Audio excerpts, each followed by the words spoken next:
ओम ब्रह्म सत्यम सर्वाधार। आज मिलने वाली ये बुढ़ापों के कष्टों से मुक्ति, किस प्रकार कष्टों से मुक्ति मिलती है, आइए श्रवण करते हैं इसका उपाय।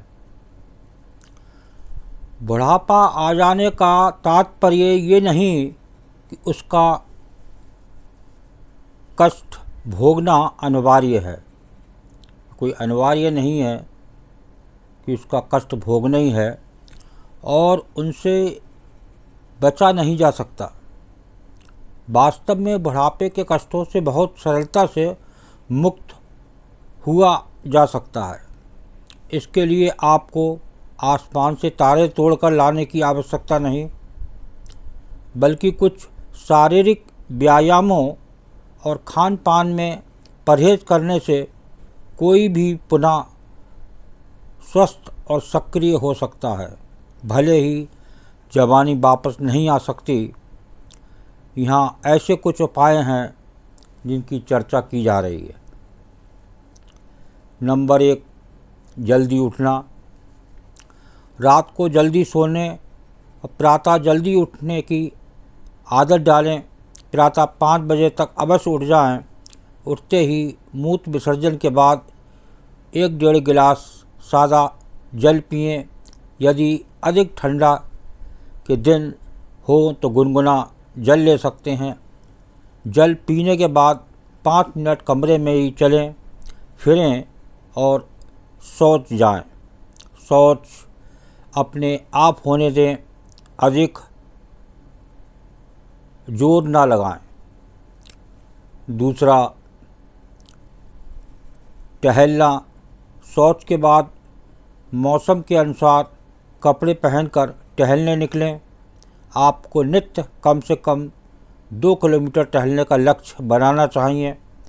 टहलने की दूरी और समय अपनी शक्ति के अनुसार धीरे धीरे बढ़ाएं।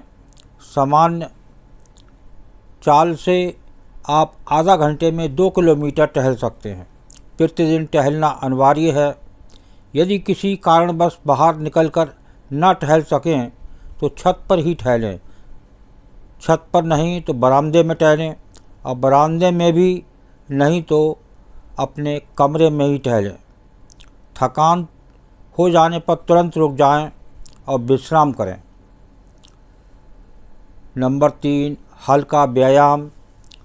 टहलने के बाद कुछ विश्राम करके शरीर के सभी अंगों के सूक्ष्म व्यायाम करें। कम से कम हाथों, पैरों और गर्दन के व्यायाम अवश्य करें। यदि रीढ़ और कमर के व्यायाम भी करें तो सोने में सुहागा। प्राणायाम। सूक्ष्म व्यायामों के बाद कहीं भी खुली हवा या बरामदे में बैठकर कम से कम 15 मिनट प्राणायाम अवश्य करें।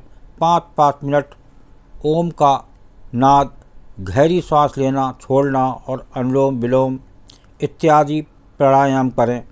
इससे शरीर की सारी थकान मिट जाएगी, रक्त और फेफड़े शुद्ध होंगे और नसों में शक्ति आएगी। खान पान।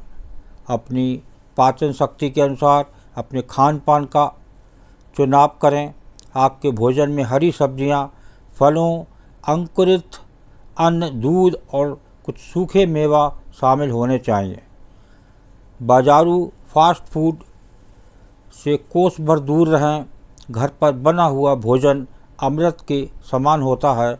उसे खूब चबाकर खाएं। अपनी भूख से अधिक खाने की गलती कभी ना करें। जल पीना। बुढ़ापे की अनेक समस्याएं पानी की कमी, डिहाइड्रेशन के कारण होती हैं, जैसे भुलक्कड़पन, पाचन शक्ति और मल विसर्जन शक्ति की कमजोरी, प्रोस्टेट नसों की कमजोरी, कंपन रोग आदि। इसलिए प्रतिदिन कम से कम 2.5-3 लीटर जल अवश्य पिएं। इसका अर्थ है कि प्रत्येक 1.5 घंटे पर 1 पाव साधारण शीतल जल पीना याद रखें। जितनी बार जल पिएं उतनी ही बार मूत्र विसर्जन करने के लिए अवश्य जाएं। उसे देर ना करें। नंबर अगला है पैदल चालन और सीढ़ियाँ चढ़ना। जब भी अवसर मिले तब पैदल अवश्य चलें। दूध सब्जी लेने पैदल ही जाएं। सीढ़ी चढ़ने से परहेज ना करें। कम से कम 1 मंजिल सीढ़ियाँ प्रतिदिन चढ़ने और उतरने का प्रयास करें। सामाजिक बने, हर समय घर में ही ना घुसे रहें। बाहर निकलकर हम उम्र लोगों और बच्चों से सकारात्मक वाले बातें करें। मंदिर आदि जाकर शांति से बैठें। माया मोह छोड़कर आध्यात्मिक चिंतन करें। अच्छी पुस्तकों का स्वाध्याय करें। अपनी सोच को अधिक से अधिक सकारात्मक बनाने का प्रयास करें। आपकी उम्र चाहे जितनी हो, भले ही आप कितने भी कष्टों से पीड़ित हों, इन उपायों का निरंतर पालन करते हुए आप निश्चय ही सभी कष्टों से मुक्त हो जाएंगे। शीघ्र लाभ के लिए टहलना, व्यायाम और प्राणायाम सायकाल भी करें। देखिए, ये जो आपने बुढ़ापे में ये कष्टों के उपाय से मुक्ति मिल सकती है, अगर ये सब सुना और इस पर अमल करें। आज हम लोग संसार में सुनते तो बहुत हैं, लेकिन करते अपने मन की हैं। होगा तो देखा जाएगा, बस यही सबसे बड़ी गलती है, भूल है। अब कोरोना दस्तक दे चुका है, तो अगर आपने ये सब उपाय जारी रखे तो इस बुढ़ापे में आप कोरोना से भी बच सकते हैं। ओम ब्रह्म सत्यम सर्वदा।